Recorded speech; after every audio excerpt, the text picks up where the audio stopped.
But right now, there's a lot of pressure. So there's a group of 10 state attorneys general that sent President Trump a letter that said if he didn't end the program by September 5th, then they would take the program to court, essentially. So that deadline is coming up on Tuesday. And so he's under a lot of pressure to make a decision before that date.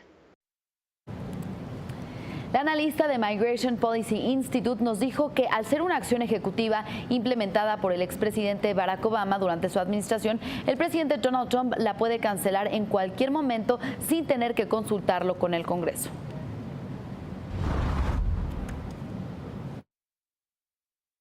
Right. So there are basically a couple things that could happen now.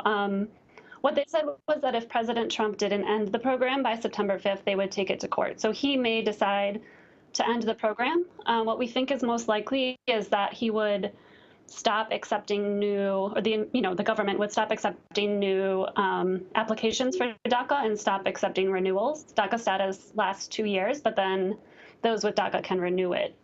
So that would mean that if he stops taking new applications and renewals, the program would kind of phase out over time.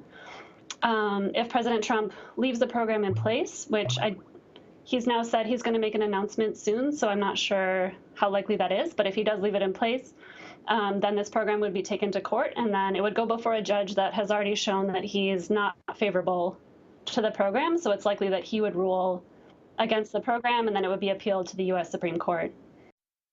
¿Y qué pasará con los Dreamers que son parte de este programa si se cancela? Escuchemos. The Migration Policy Institute estimates that about 1.3 million young people were immediately eligible for DACA. To date, about 790,000 have been approved for the program. If the program were to end, they would, over time lose their work authorization. So we completed some research that showed that with this work authorization, the DACA recipients were able to move from kind of outdoor jobs like construction, building maintenance, and grounds maintenance into office type, white collar jobs such as sales and administrative support. So we might see those workplace gains reverse.